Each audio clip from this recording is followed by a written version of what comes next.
Hi fam, it's Dr. Chinasa here. 5 ways to not have a stroke in 2023. 1. Ensure that your blood pressure reading is constantly below a 120/80. 2. Ensure that your total cholesterol reading is less than a 170 milligram per dl.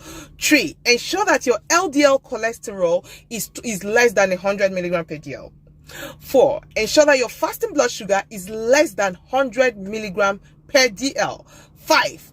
Ensure that your waistline, if you're a man, is less than a 40-inch. That is using the tape rule around your waist, the tailor's tape around your waist is less than a 40 inches, and for women, less than a 35 inches. With this, your chances, if you keep to this, your chances of having a stroke in 2023 is almost close to 0. Is that something you can do? I hope this helps you. God bless you. Proven smart ways to beat depression. Depression is a serious mental health condition that affects millions of people worldwide. It can cause feelings of sadness, hopelessness, worthlessness, and can interfere with daily life. While there is no one-size-fits-all solution to beating depression, there are several proven smart ways to manage and overcome it. Better Health describes depression as a constant feeling of sadness and loss of interest, which stops you doing your normal activities. Different types of depression exist, with symptoms ranging from relatively minor to severe. Generally, depression does not result from a single event, but from a mix of events and factors. Welcome to Real World Sci-Communications. Kindly like, comment, share, subscribe, and hit the notification bell if you are new to this channel. And to our returning subscribers, kindly like, comment, share, and most importantly, turn on your notification if you are yet to do so. Thank you. There are many proven ways to manage, alleviate the symptoms, and even overcome these condition. Here are some smart ways to beat depression. Number 1, seek professional help. The foremost and most effective ways to beat depression is to seek the professional service of a mental health professional.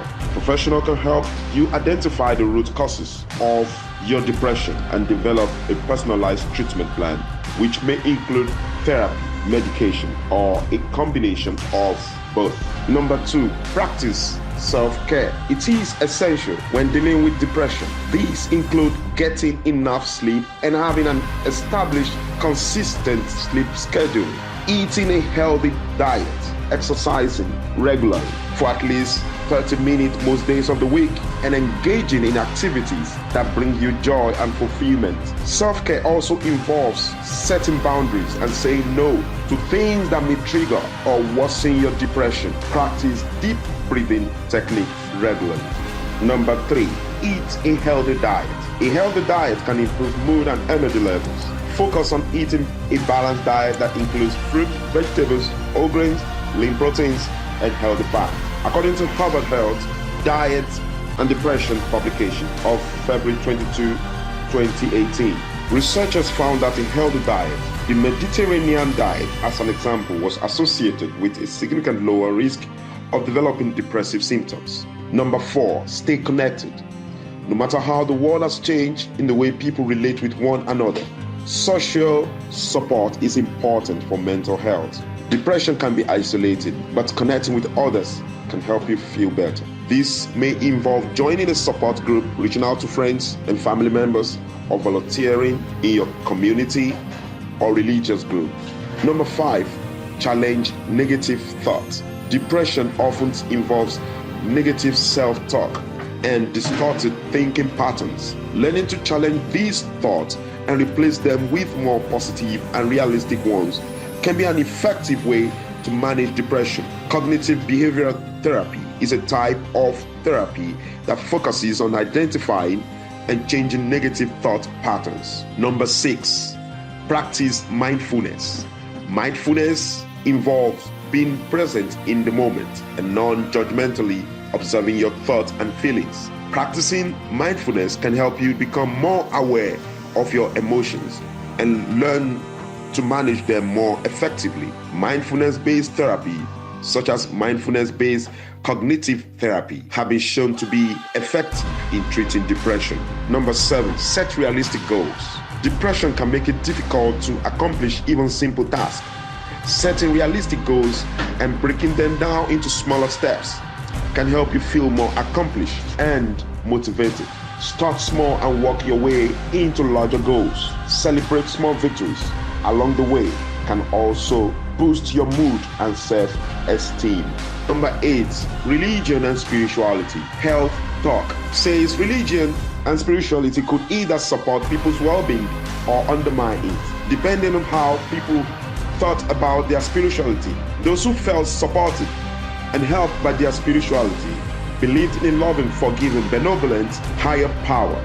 This could be a wonderful source of comfort in depression. According to Psychiatric Times publication on religion, spirituality, and mental health, January 10, 2010, of 93 observational studies, 2/3 found lower rate of depressive disorder with fewer depressive symptoms in persons who were more religious.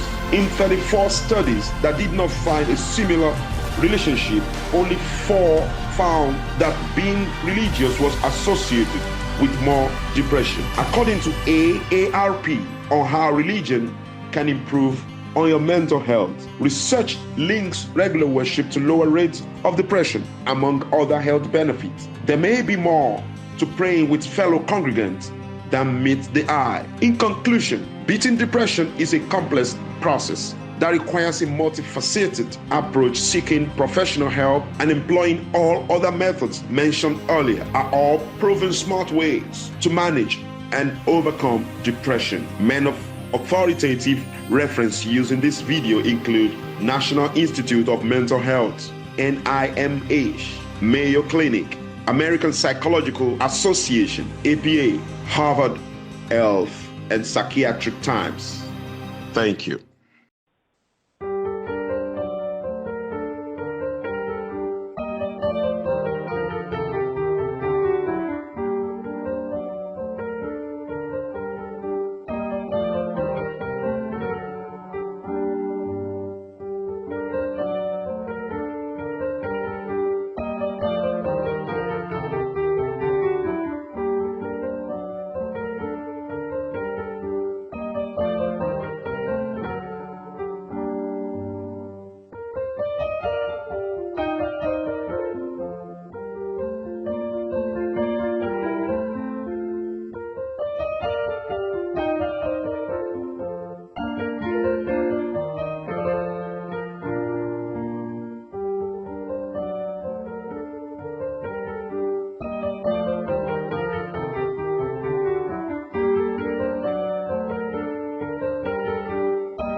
Stop.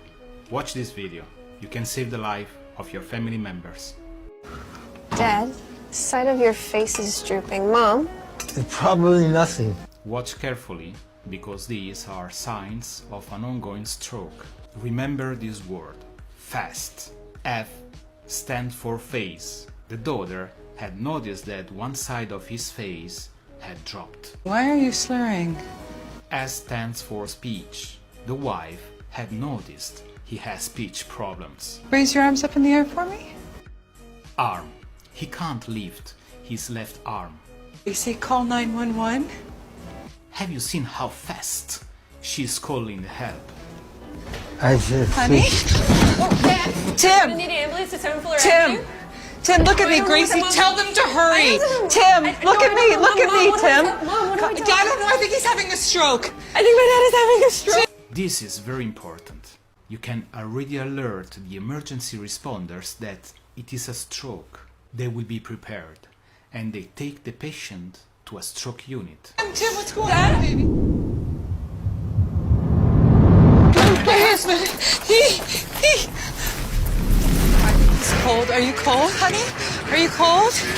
Okay. Gracie! See, Gracie's gonna come, sweetheart. We're just gonna go. We're just gonna go in the ambulance right now. We're gonna go to the hospital. Okay? Okay. It was horrible, but they kept their cool. They knew the signs. They act fast. I'm right here. I'm right here. Gracie, meet us there. I'm right here. I'm right here. Okay. Okay, here we go. You just stay right here. You just stay and breathe. Just breathe. Tim? Tim? Dad? Dad? How you feeling? I'm fine. Well, you've had a stroke. But because you got here quickly, you're looking at a full recovery. It's called the golden hour. If you can intervene within 1 hour, you can save the life of your loved one and reduce the effect of stroke that can otherwise be devastating. This is a great video produced by Canadian Heart and Stroke Foundation. Follow, like and share.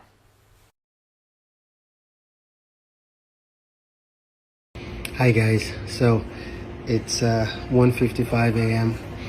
and we just finished helping a patient who came in with a heart attack. This is the 3rd heart attack in 2 days. And one thing that they all have in common is they waited too long to come to the emergency department. Guys, if you're having chest pain, if you're having chest tightness, if you're having chest heaviness, if you're having new heartburn that is not going away, and you have any of these signs, pain is going to your jaw, pain is going to your neck, pain is going down your arms, either arm, pain is going to your back, you're breaking out in cold sweats, you're having nausea, vomiting, you're sick to your stomach, you're having shortness of breath, you're feeling just fatigued and tired for no reason. These are warning signs that you might be having a heart attack. If these symptoms don't go away in 10 to 20 minutes, you need to seek medical attention immediately. Please don't take this for granted. You might just be saving your friend, your neighbor, or even yourself. Have a wonderful day. These are the 7 doctors you only need. Number 1, sleep. And whether that's 6 hours, 7 hours, 8 hours, sleep allows you to recover and restore your body. Number 2, sunlight. Humans need sunlight. It allows you to produce vitamin D, lowers your blood pressure, and prevents diseases. Number 3, exercise. Movement. Any form of exercise is going to serve you. Number 4, a balanced, nutritional-filled diet. Food is your fuel. Yes, enjoy it, but ensure you put the right stuff inside you so you can flourish. Number 5, self-care. Show compassion, be kind to yourself, take care of yourself, take care of the vessel that allows you to be the best version of yourself. Number 6, friends. Make sure you have great friends around you, people around you that serve you, serve your values and your interests, and have ultimate respect. And number 7, rest, whatever form that is for you. When you focus on these 7 doctors, everything else becomes available to you. Ladies and gentlemen, this message is for all black men over the age of 40. 1 in 4 black men will get prostate cancer in their lifetime. Black men are much more likely to get prostate cancer than other men, who have only a 1 in 8 chance of contracting the cancer. The information presented here is about prostate enlargement and cancer, and how to avoid it. Is prostate only relative to men? Yes, only men have a prostate and only men over 40 years old are at risk, but this healthcare information is for everyone. There is no woman who does not know a man 40 years old and above, whether that be their father, uncle, brother, son, friend, neighbor, or colleague. Essentially, this information is about health and awareness.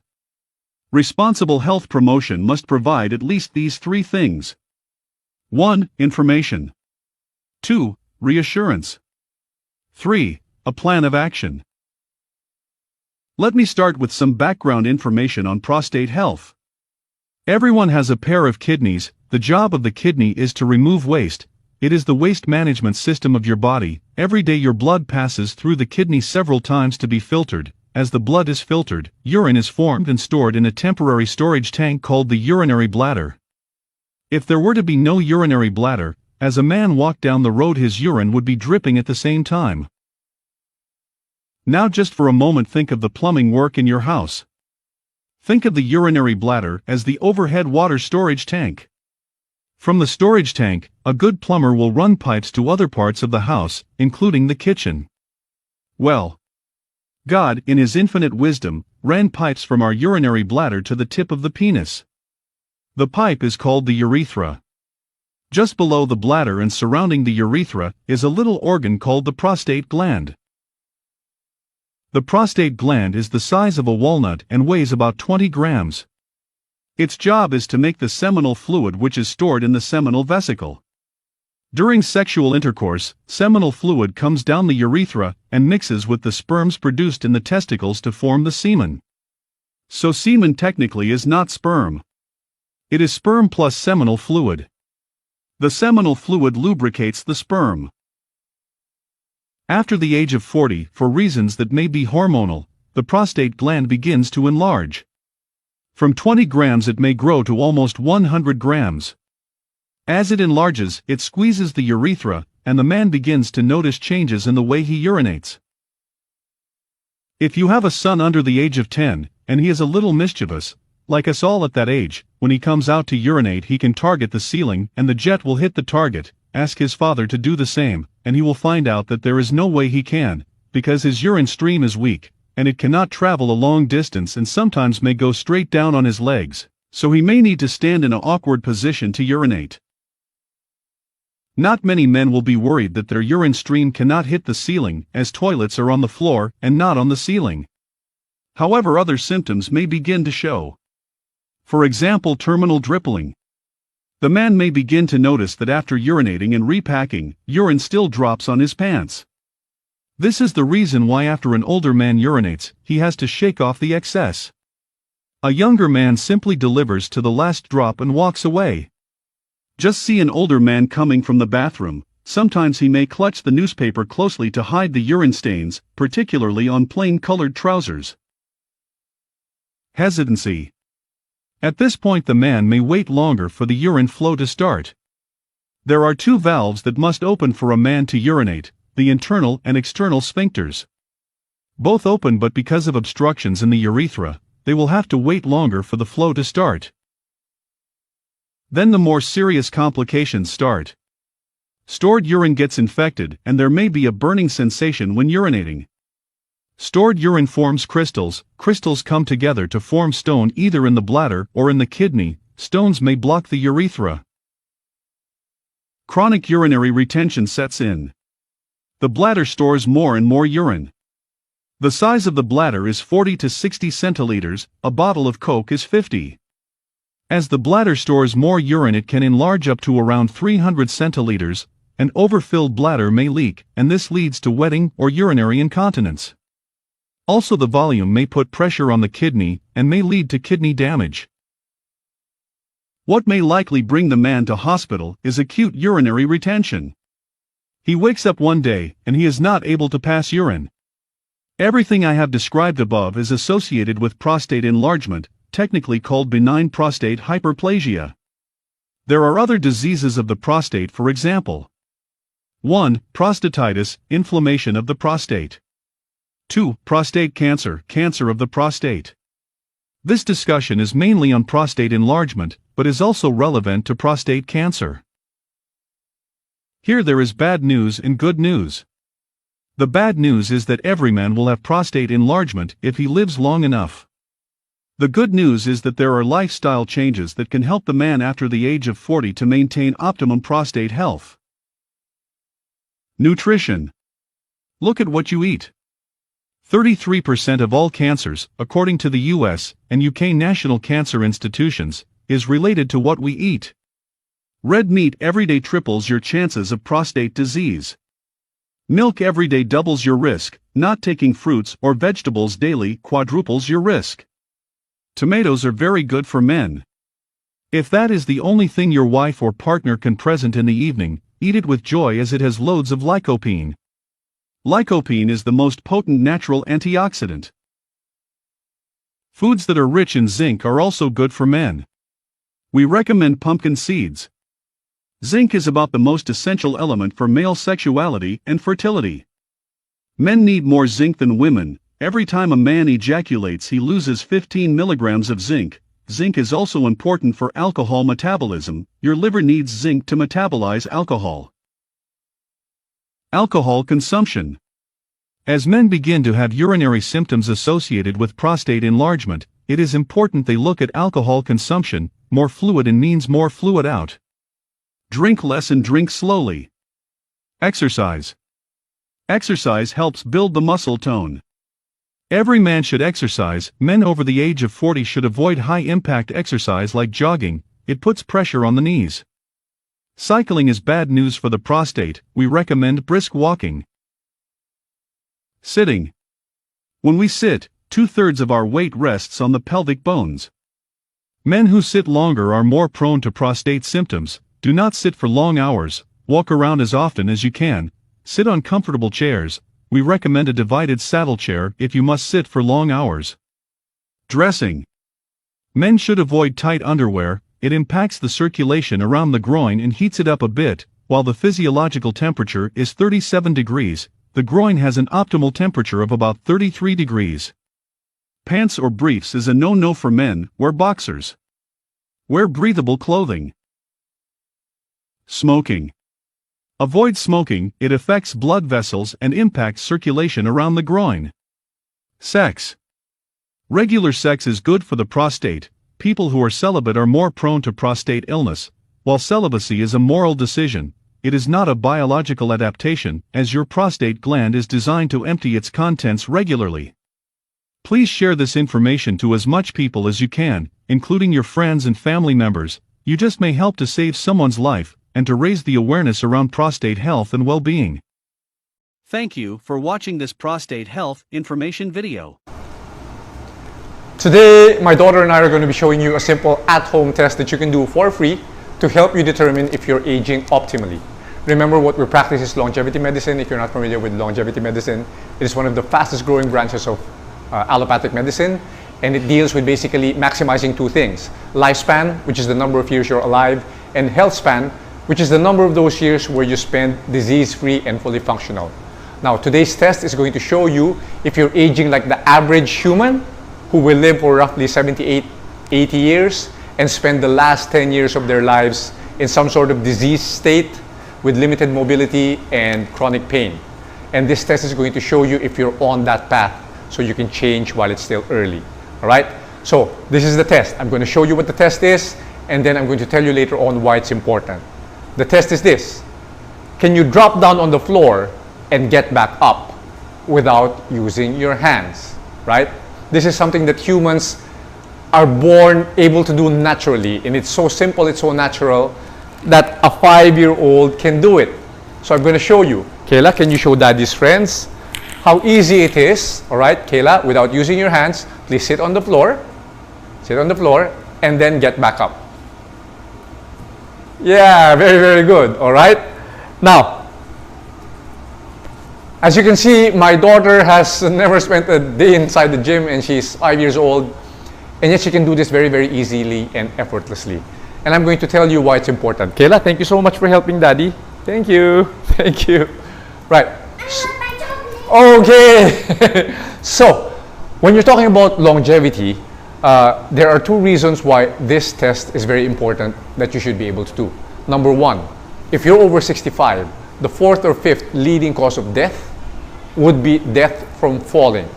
Now, if you're sarcopenic, meaning you've lost a significant amount of muscle mass, and you're osteopenic or osteoporotic, meaning you have weak bones, a fall at this stage will likely mean, well, there's a 40% chance that you're not going to leave the hospital alive, right?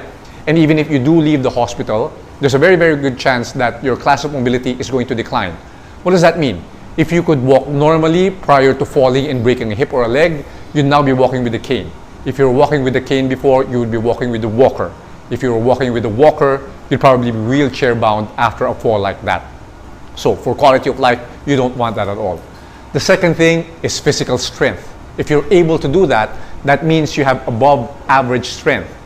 And strength is one of the biggest metrics for longevity. It's not because physical strength confers special magical longevity benefits, but physical strength correlates very, very tightly with physical activity, right? Meaning you don't get strong lying around the couch. You get strong by moving, right? And exercise tracks very, very highly with longevity. So, before you say that it's easy for a child to do it because they're light, because they have smaller bones, understand that I am 53, right? And it's still very, very easy for me to do. Down, back up, I'll do it again, go back down, go back up, right? So again, at any stage of life, you should be able to do this. If you are an older individual and you can't do this, I need you to understand that you need to start training to be able to do this. And if you're a younger individual, you're 30, 35, 40, and you can't do this, and you're thinking to yourself, I don't really need to do this now because I'm not at any great risk for falling at this age, understand that you are on that trajectory. And if you can't do it now, you won't be able to do it then. And you're going to end up like most people, okay? So here's how you can address that, okay?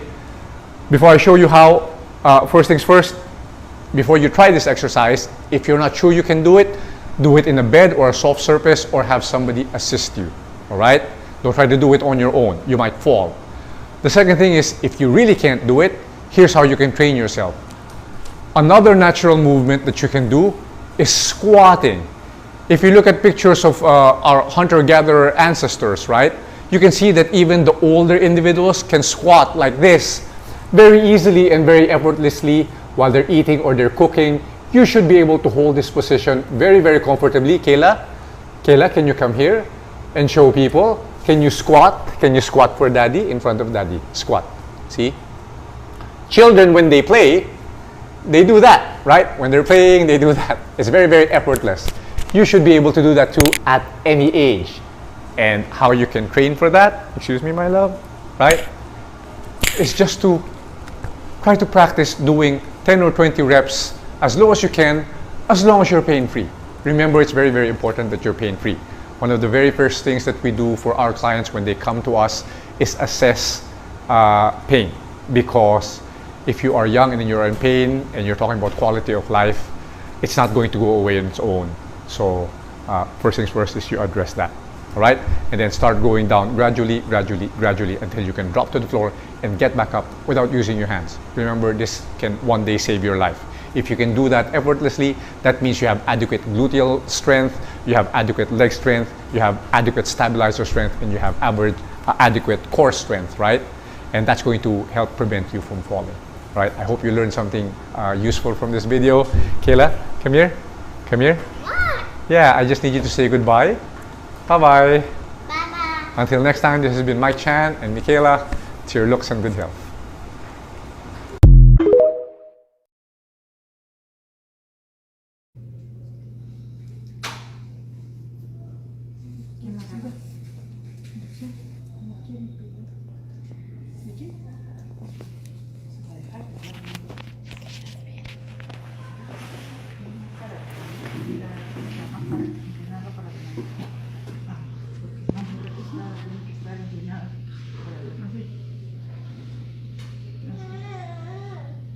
Abre la boquita, mamá. Abre la boca. Eso. Le vas a comer este como espagueti. Tranquila, tranquila.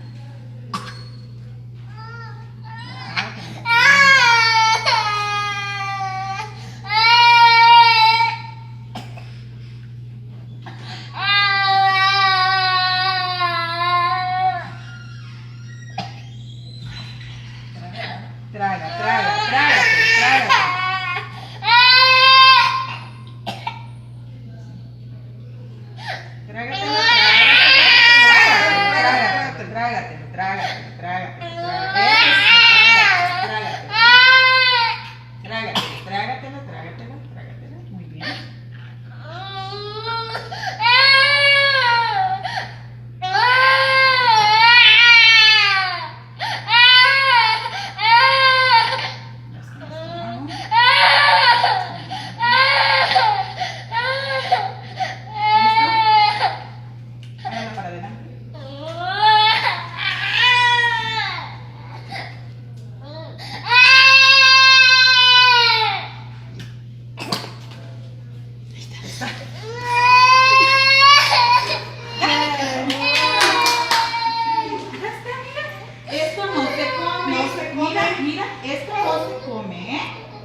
estas ya no te las tienes que comer, ¿de acuerdo? ¿De acuerdo? ¿Ya no vas a comer, verdad? Va, para la otra una de 10 ya. Ah, no, para la coca. Ya con la de 10 ya como. Va, vamos con tu mami, ¿eh? Hubieras traído un botecito para echarlo. Warning signs you're about to have a stroke soon. Don't ignore this. A stroke is a brain attack. It can happen to anyone at any time. It occurs when blood flow to an area of brain is cut off. When this happens, brain cells are deprived of oxygen and begin to die. When brain cells die during a stroke, abilities controlled by that area of the brain such as memory and muscle control are lost. Stroke has a new indicator. They say if you forward this to 10 people, you stand a chance of saving one life. Please subscribe, click the bell and watch this video until the end to know the complete information. During a BBQ, a woman stumbled and took a little fall. She assured everyone that she was fine and she said she had just tripped over a brick because of her new shoes. They got her cleaned up and got her a new plate of food. While she appeared a bit shaken up, Jane went about enjoying herself the rest of the evening. Jane's husband called later telling everyone that his wife had been taken to the hospital. At 6 p.m. Jane passed away. She had suffered a stroke at the BBQ. Had they known how to identify the signs of a stroke, perhaps Jane would be with us today. Some don't die. They end up in a helpless, hopeless condition instead. A neurologist says that if he can get to a stroke victim within 3 hours he can totally reverse the effects of a stroke. He said the trick was getting a stroke recognized, diagnosed, and then getting the patient medically cared for within 3 hours, which is tough. Identifying a stroke. Sometimes symptoms of a stroke are difficult to identify. Unfortunately, the lack of awareness spells disaster. The stroke victim may suffer severe brain damage when people nearby fail to recognize the symptoms of a stroke. Now doctors say a bystander can recognize a stroke by asking 3 simple questions. 1. Ask the individual to smile. 2. Ask the person to talk and speak a simple sentence coherently, that is chicken soup. 3. Ask him or her to raise both arms. If he or she has trouble with any one of these tasks, call emergency number immediately and describe the symptoms to the dispatcher. Another sign of a stroke is this: ask the person to stick out their tongue. If the tongue is crooked, if it goes to one side or the other, that is also an indication of a stroke. A cardiologist said that if everyone who gets this message shared it with 10 people, you can bet that at least one life will be saved. I have done my part. Will you? Thank you for watching. Please like, comment, subscribe and share this video with your friends and family too.